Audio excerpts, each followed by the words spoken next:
Assalamualaikum warahmatullahi wabarakatuh. Nama saya Naif Najimuddin bin Muhammad Zaini.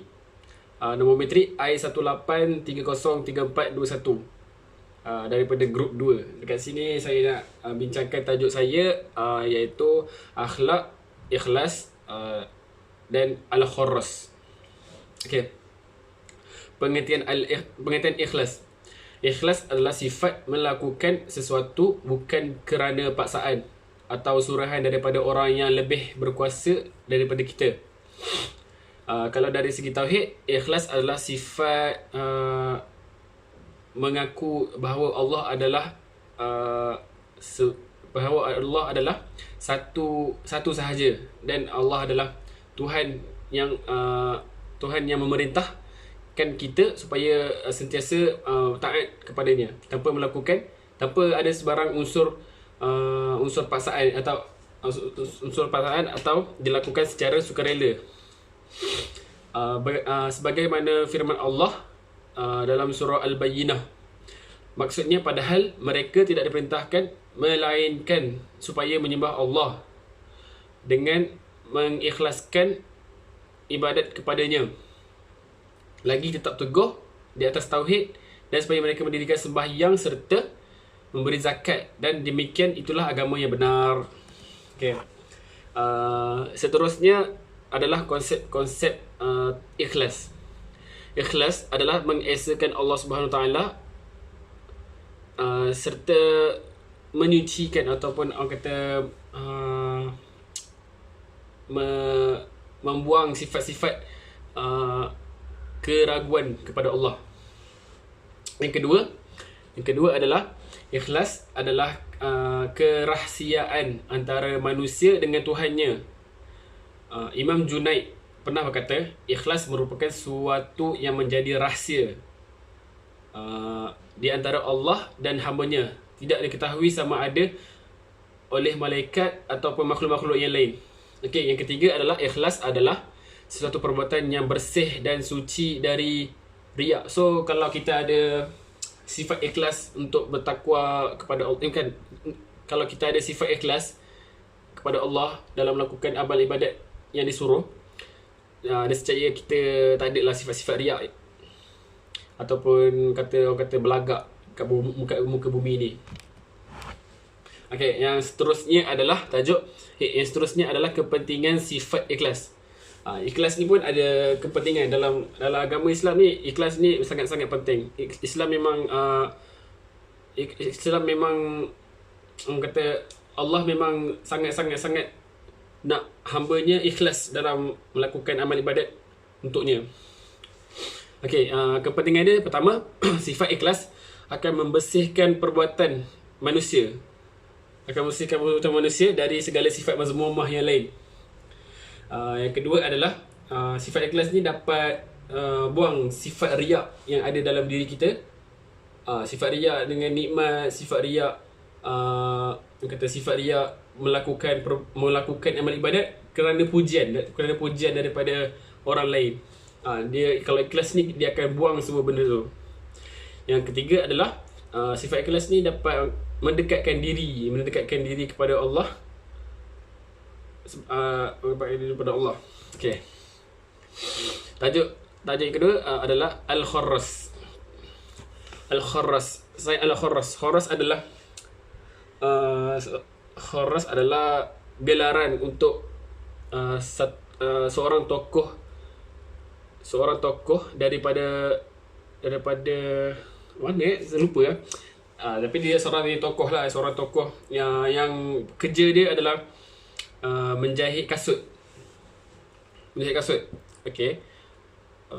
Dia melakukan kerja kasut tu sambil beribadat kepada Allah. Maksudnya walaupun dia tengah kerja, tapi dia suka kerja tu untuk membuang waktu-waktu dia yang kosong. Maksudnya walaupun dia dah siap kerja dia, tapi dia still buat kerja dia. Maksudnya macam ada satu kisah ni, waktu perang, dia jahit kasut. Lepas siap tu dia buka balik jahitan tu, lepas tu dia jahit balik. Ada orang-orang time tu Ditanya kepada beliau. Dia kata, kenapa kamu buat begitu? Aku buat begini supaya aku tidak akan supaya nafsu aku busy. Maksudnya nafsu dia terlalu sibuk untuk dunia. Okey, perwatakan dia mahir dalam bidang agama, khususnya mengenai doktrin fana dan baqa. Yang kedua adalah tiada waktunya dibuang sia-sia. Melainkan waktunya hanya untuk mengingati Allah. Yang ketiga adalah dia seorang syekh yang tertinggi dalam syekh-syekh yang terdapat pada zaman beliau. Okey. Dia ada, yang seterusnya adalah kitab-kitab yang dikarya oleh Ahmad Al-Kharas. Kitabnya yang terkenal ada tiga. Sebenarnya kitab dia ada 400, tapi yang selalu disebut-sebut adalah As-Sidqi pertama. Yang kedua adalah Al-Haqaiq. Yang ketiga adalah As-Saraj. Okey. Seterusnya adalah sumbangan. Sumbangan Ahmad Al-Kharas ni adalah mencipta ataupun mengkaryakan kitab sebanyak 400 buah. 400 buah dengan tema disosiasi dan kekokohan dari segala macam pengaruh.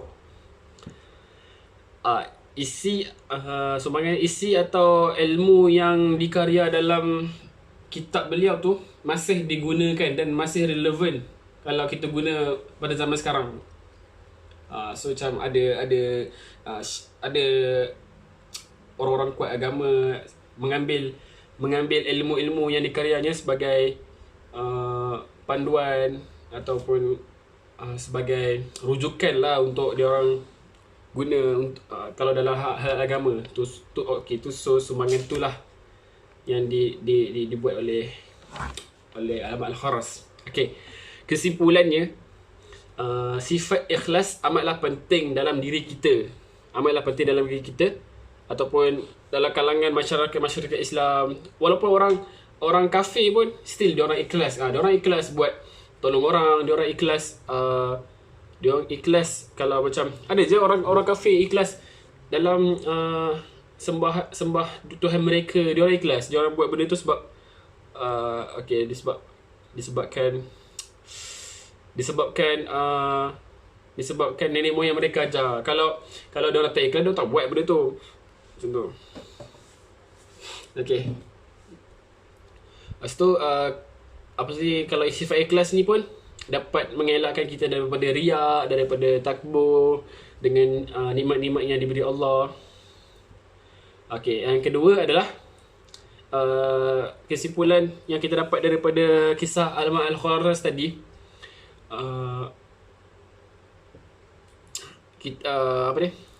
Kita perlulah sentiasa dalam keadaan bernafsu untuk, bukan kata tidak bernafsu untuk mengabaikan, bernafsu untuk membuang waktu. Maksudnya macam waktu-waktu yang tersisa tu kita gunakan untuk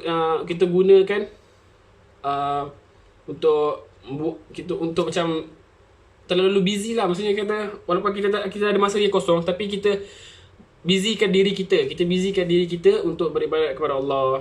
Maksudnya tak adalah perlu macam kalau time tak busy tu kita lepak, kita buang masa lah, kita main telefon kan. Kita macam masa itu adalah sebab tu lah masa itu sangat penting. Okey, Ahmad Al-Kharas juga, kesimpulan daripada cerita Ahmad Al-Kharas ni, pewatakan dia seorang yang mampu untuk mendidik masyarakat supaya lebih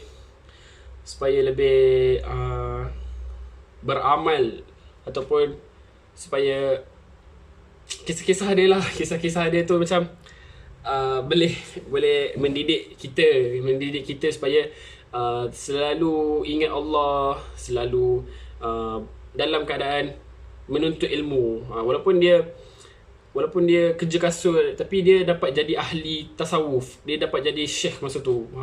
Bayangkan macam kita duit banyak tapi tak jadi siapa-siapa dalam agama, dalam bidang agama ni, macam tu. Okey, itu sahaja Ustazah. Makan lebih. Okey, terima kasih. Assalamualaikum warahmatullahi wabarakatuh.